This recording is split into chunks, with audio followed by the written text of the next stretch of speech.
The winter of 1943 pressed itself against the Polish lowlands like a living weight, a cold so dense it seemed to swallow sound. Before dawn, the improvised air base lay half asleep under a crust of frost, its muddy pathways stiff as iron, its tin rooftops clattering under gusts that fell sharp enough to cut skin.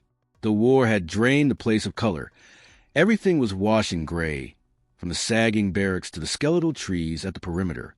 It was a kind of cold that crept into metal and bone alike, and on mornings like this, even the machinery seemed to tremble. Within Hangar 3, where the wind leaked in through warp panels with a faint, high-pitched whistle, Emil Novak moved like a shadow among the half-disassembled engines. He was thin, almost underfed, with shoulders that sloped as if the weather itself pushed down on him. His face carried permanent tension around the eyes, a quiet alertness that came from years of listening to machines more carefully than to people. Emil felt the cold more at night, when the base slept and the machines felt louder somehow, less predictable. He worked with a cautious patience that made others think he was slow or timid or simply dull. But the truth lived deeper, inside a knot he carried in his chest. The memory of his brother, Merrick, killed in a bombing months earlier. Emil had been close enough to hear the whine of the falling payloads, close enough to recognize the stuttering misfire in the bomber's approach. The same flaw he had tried to warn the officers about. The grief had fused with guilt, forming a quiet determination that drove him through every sleepless night. He murmured to himself when he worked, not out of madness, but from the need to keep track of patterns that others dismiss as irrelevant. Valve temperatures, torque inconsistencies, harmonic vibrations. Numbers calmed him in a way people never could. The officers rarely looked directly at him, except when something broke and they needed a scapegoat. To them, Emil was a mechanic and nothing more, someone who could be relied upon to tighten bolts and change filters, but not someone who understood the larger shape of the war. His posture didn't help.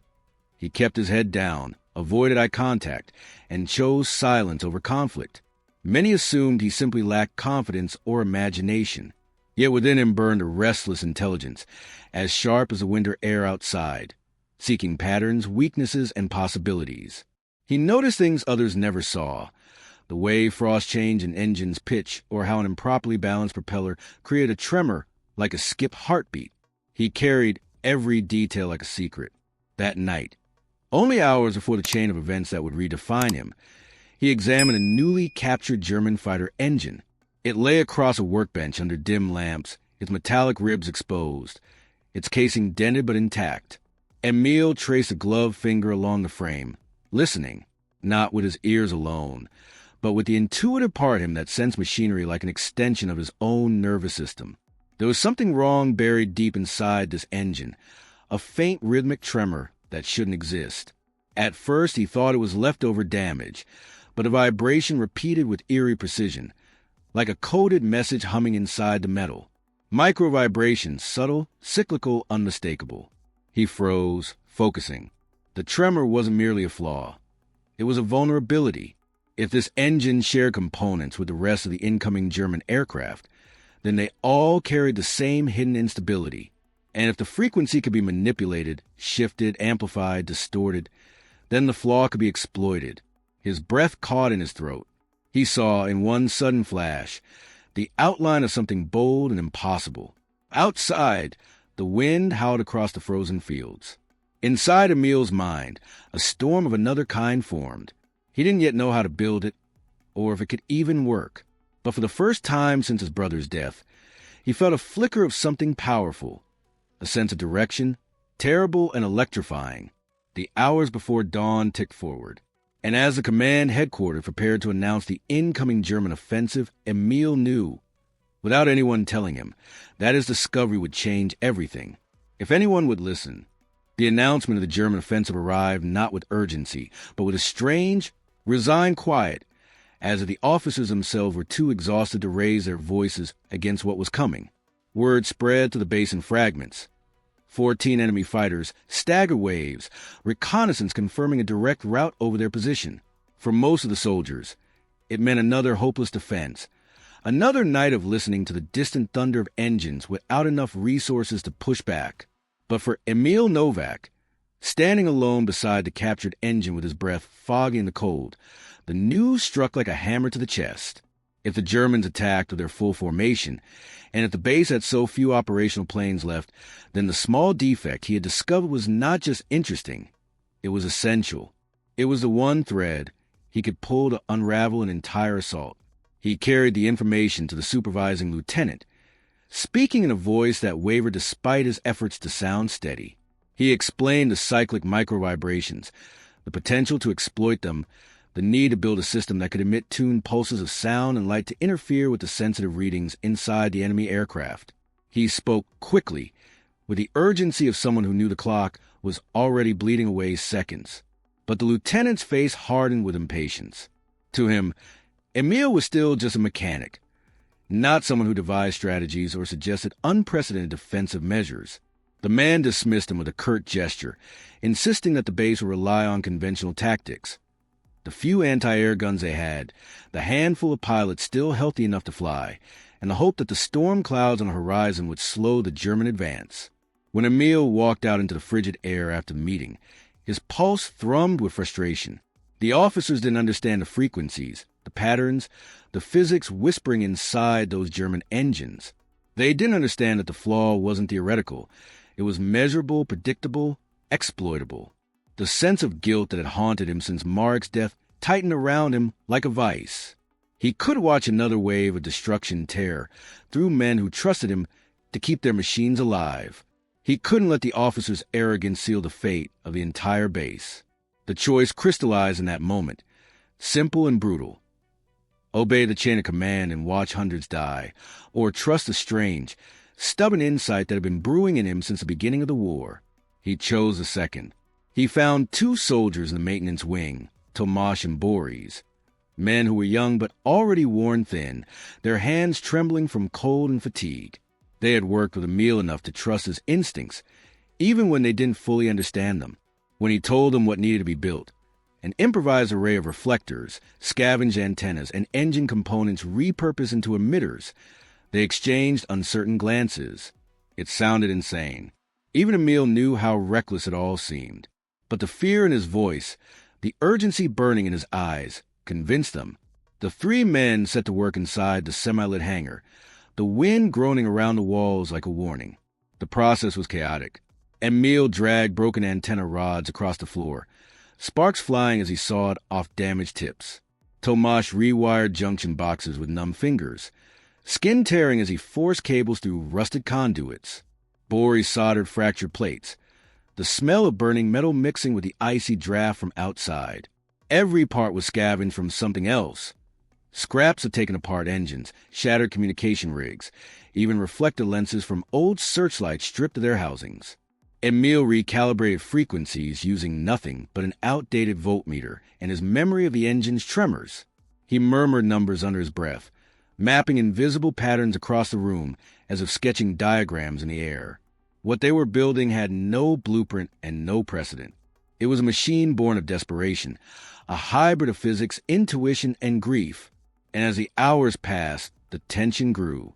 The soldiers outside moved with restless energy, preparing sandbags and ammunition, whispering about the formation of enemy fighters approaching through the cloud cover.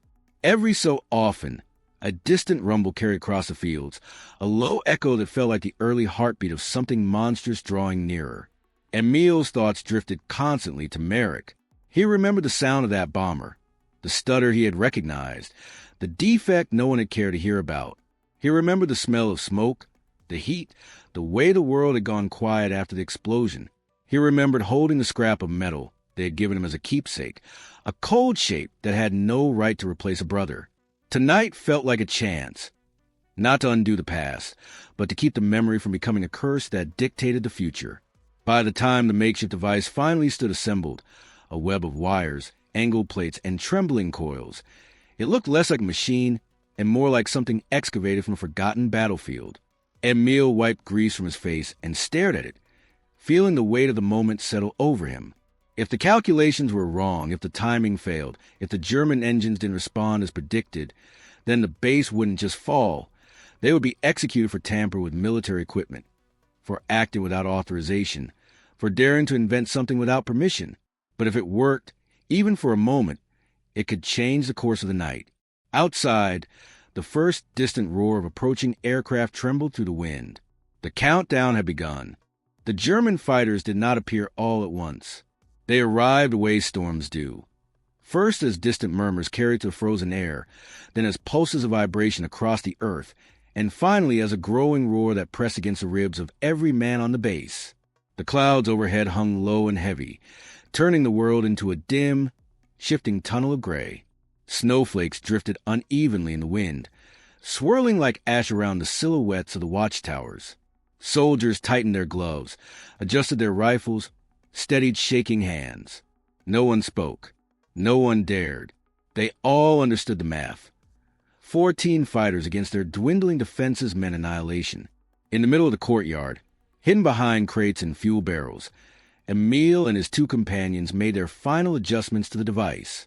The improvised apparatus hunched like a wounded animal, its metal plates angled toward the approaching sky, cables snaking across the mud. The coils hummed faintly as Emil tuned the frequencies, twisting knobs built from scavenged engine parts. The sound was unsettling, not loud, but deep enough to vibrate in the chest. Tomasz watched nervously, sweat beading on his forehead despite the cold. Boris knelt by the power junction, hands resting on the switch that would feed current into the entire system. Above them, the sky rumbled. Emil's heartbeat kept pace with the distant engines. He could sense the pattern of the approaching aircraft before he could see them. He recognized the rhythm of their formation, the faint shift in pitch as they adjusted altitude. Every tiny sonic cue confirmed what he already knew. The micro-vibrations were there, woven into the engines like a flaw in the bones. And if his device could amplify that flaw, distort at the precise moment of the pilot's banking approach, the entire formation could descend into chaos. Yet even now his hands trembled, not from cold, but from memory. He saw Merrick again in that moment, illuminated by firelight the night before he died. He remembered his brother's laugh, the way he used to clap him on the shoulder and say Emil was wasted on bolts and pistons, as if he knew something Emil himself didn't. The thought punched through his chest with painful clarity. Tonight, Emil would either prove Merrick right, or he would die carrying the weight of being wrong. The first fighter pierced the clouds like a shard of obsidian, its wings catching the faintest glint of morning light. The others emerged behind it in perfect formation, sleek and lethal, their engines screaming as they descended into attack position. The air thickened with their roar, rattling loose snow from rooftops. Officers barked orders. Anti-air crews swung their guns skyward, though the men gripping them already knew they might not get a second shot. The base braced for impact. Now, Emil whispered. Boris slammed the power switch. A violent surge of electricity raced through the cables, and the machine awakened with a guttural thrum. Light flickered across the angled reflectors, irregular pulses, sharp and disorienting. The air around the device vibrated, warping slightly like heat above asphalt. Emil stepped into position at the control panel, his fingers hovering over the manual frequency dials. He listened, not to the machine, but to the fighters above. He heard the strained whine of their descent, the tiny oscillations in the German engines, the subtle flaws buried in their design. He began to tune the pulses. The first wave of distortion shot upward in synchronized bursts, invisible but potent. The nearest fighter jerked midair, wobbling as its sensors misread altitude. The pilot overcorrected, the wing dipping dangerously low. A second pulse struck. The engine sputtered, momentarily losing stability. The aircraft spun, clipped the wing of the fighter beside it, and both spiraled downward in a grotesque duet, trailing smoke. Shouts erupted across the base. The remaining fighters tightened formation and accelerated, attempting to push through whatever interference they sensed. Emil's breath came in sharp gasps as he adjusted the pulses, shifting frequencies by fractions a second. He could feel the machine vibrating under the strain. If a coil blew or a plate warped, the entire system could collapse. But he had no choice. The timing had to be precise, impossibly precise, fine control between collapse and miracle. The next series of pulses triggered a rapid chain reaction. 2 fighters veered off course, their instruments flooding with false readings. One nosedived into a frozen trench beyond the perimeter. Another attempted to climb, only to stall and fall belly first into a cluster of dead trees. exploding in a muted roar. The shock wave rippled across the field. Soldiers cheered for half a second, until gunfire from surviving fighters strafed the ground, forcing everyone to scatter. Emil stayed where he was. The machine needed him. The entire base needed him. He steadied his hands, swallowed his fear, and twisted the dials again. More fighters fell into disarray. Some collided midair. Others crashed into the farmlands, leaving trails of black smoke that blended with the clouds. The sky became a chaotic ballet of flame and metal, each explosion reflecting off the frost-covered ground like lightning trapped in ice. The officers stared in disbelief, unaware of how thin the line was between control and catastrophe. Emil felt the system straining, the pulses becoming unstable, the coils heating dangerously. If they overheated, the entire apparatus could detonate. He kept adjusting. He did not blink. He did not breathe. Above him, another fighter screamed out of formation, spiraling uncontrollably as if yanked by an invisible hand. The machine was working, but its limits were approaching fast. The fourth hour of the assault pressed down on the base like a physical weight, as if the sky itself were collapsing under the violence of the distorted airwaves. The ground shuddered with each crash in the distance, sending tremors through the mud-soaked earth. Smoke rose in long, uneven columns across the fields, some thin as threads, others thick as old factory chimneys. The surviving German fighters, fewer now but still dangerous, circled with growing confusion, their formation broken, their pilots shouting into radios that no longer gave coherent readings. Inside the base, officers ran back and forth with maps clutched to their chests, shouting contradictory orders that no one had the time or clarity to follow. Chaos reigned everywhere, except in the one place where it mattered most. Emil Novak stood hunched over the control panel, fingers raw and numb, lips cracked from the biting air. Sweat and frost clung to his brow, in equal measure. The machine before him had become an extension of his own exhausted mind. Overworked, overheating, on the brink of catastrophic failure. The coils glowed faintly orange. One of the reflector plates had begun to warp, trembling erratically each time the pulses fired. The cables snaked across the ground like veins under strain. Tomasz and Boris moved around him desperately, replacing fuses and reinforcing joints, their breaths coming in harsh gulps. But Emil barely registered them anymore.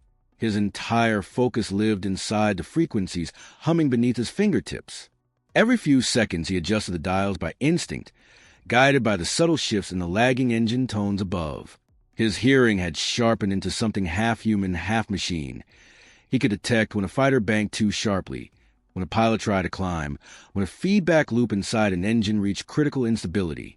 He matched the machine's pulse to those movements with uncanny precision, pushing each German aircraft closer to that invisible threshold where flight became freefall. Yet with every successful disruption, the machine weakened. A burst of sparks cracked from the main junction, lighting Boris's face with a bright panic flash. He cursed and smothered the flare with a rag, then looked up at Emil, fear tightening his jaw. "It won't last much longer," he shouted.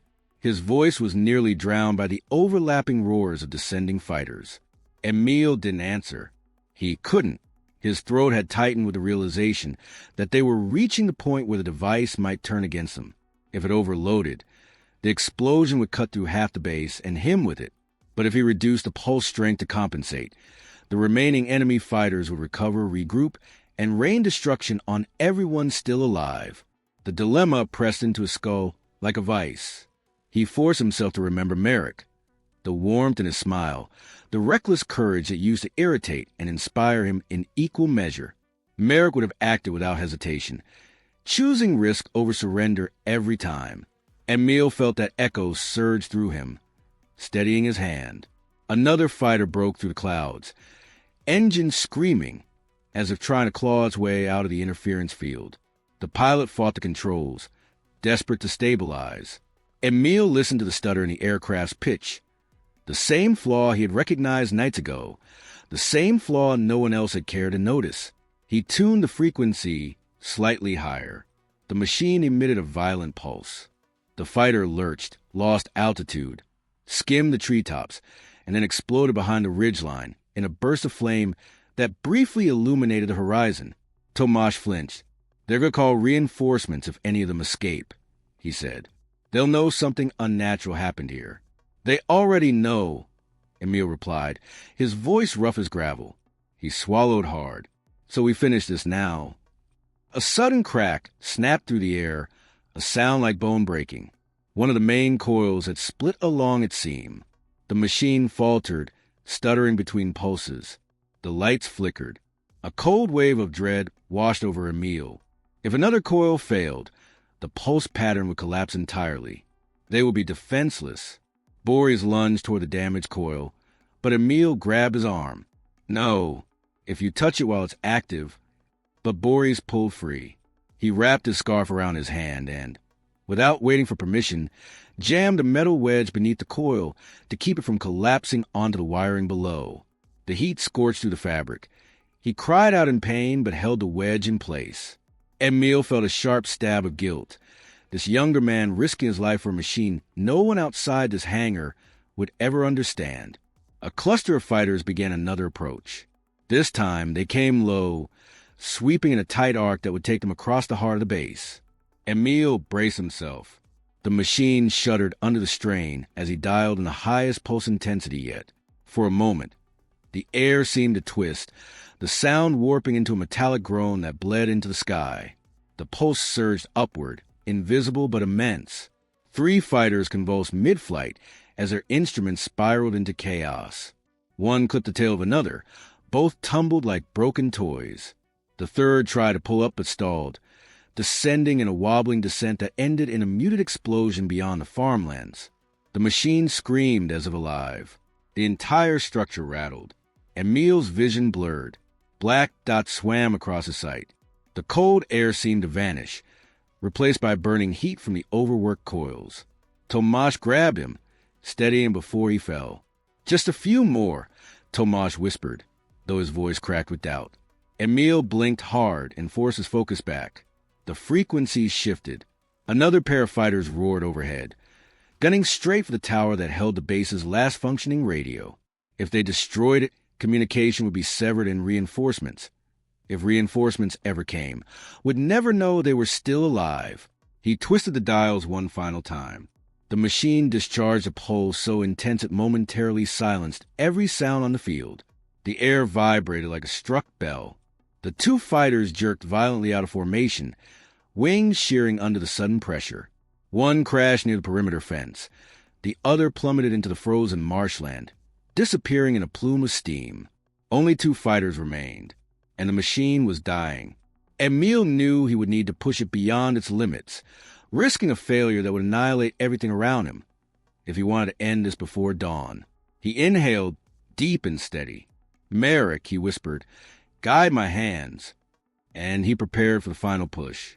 Dawn bled slowly into the horizon, a thin gray line creeping over the frozen fields, as if unsure whether the world beneath it still existed.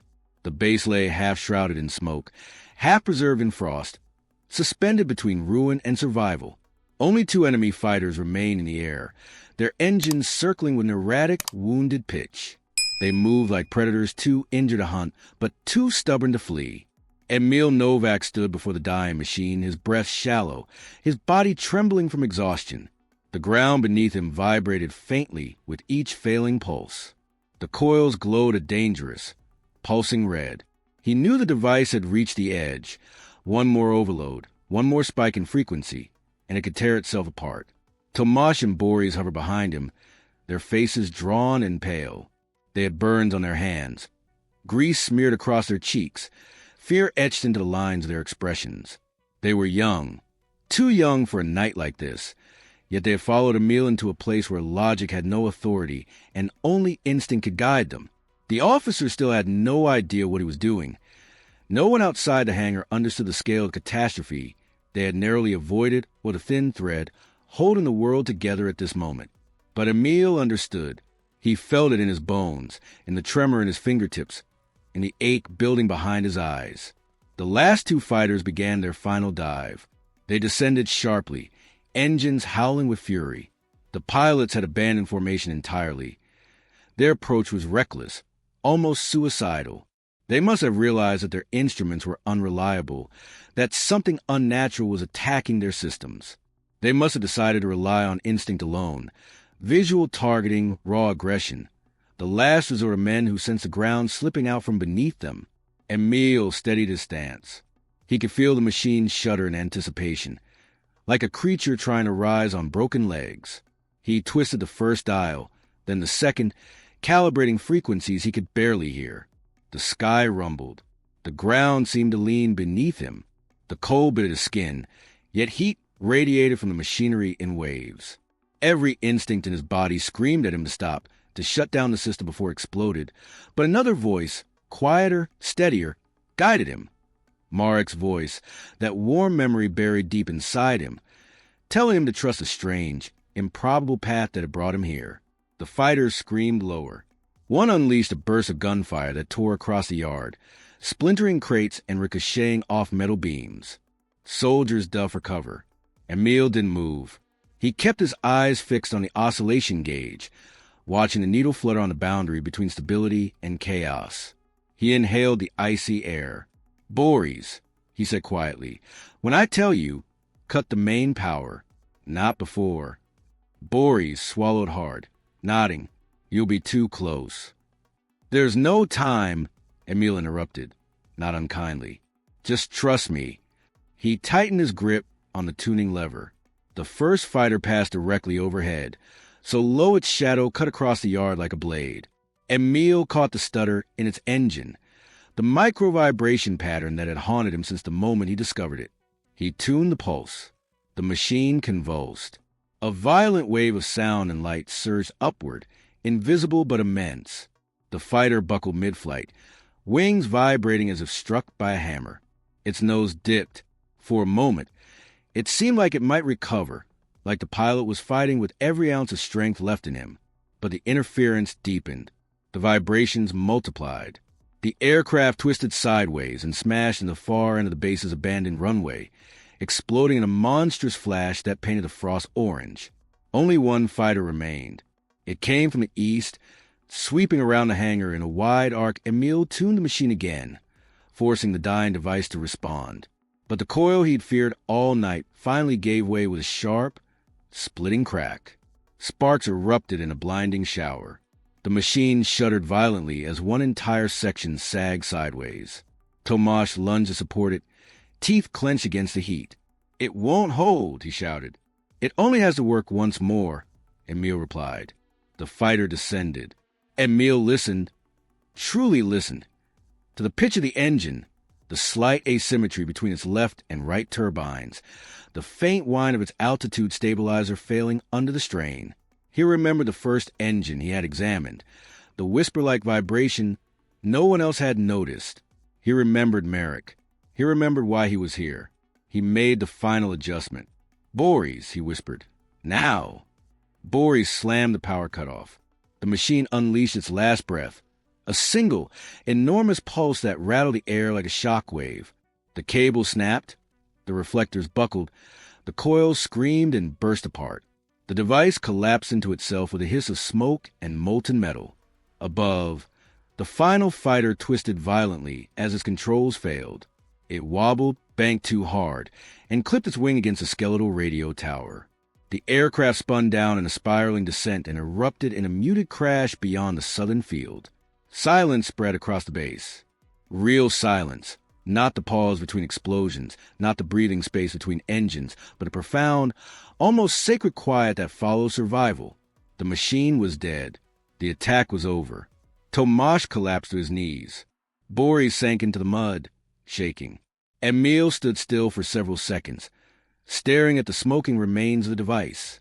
His chest tightened, not with fear or exhaustion, but with the heartbreaking certainty of what would come next. The officers would ask questions, but not the right ones. They would search for explanations that fit their reports.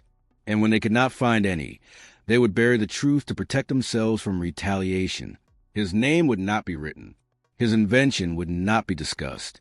No one would officially acknowledge what he had done. But hundreds of men would wake tomorrow, and that was enough. As dawn broke fully over the frozen fields, Emil walked alone to the far edge of the base. The wind carried the faint scent of burning fuel. The sky, once choked with smoke, began to clear. In the snow near the fence, half buried in ice and soil, lay a twisted piece of fuselage from one of the fallen fighters. Its metal surface caught the early sunlight just right, glowing with a pale, almost ghostly reflection. Emil crouched and touched the cold metal with his fingertips. He saw Marek's face in that reflection, just for a heartbeat, not smiling, not accusing, simply present. He let out a slow breath, feeling the weight of the night lift from his shoulders. The war would continue. The officers would forget. The world would move on. But this moment, this quiet truth, belonged to him alone. Sometimes courage did not roar. Sometimes it whispered in the hands no one saw. Sometimes it lived in the idea strange enough to work, born in the cold hours before dawn. Emil stood, wiped the frost from his hands, and walked back toward the hangar as the sun finally rose over the frozen Polish fields. The base had survived, because he had dared.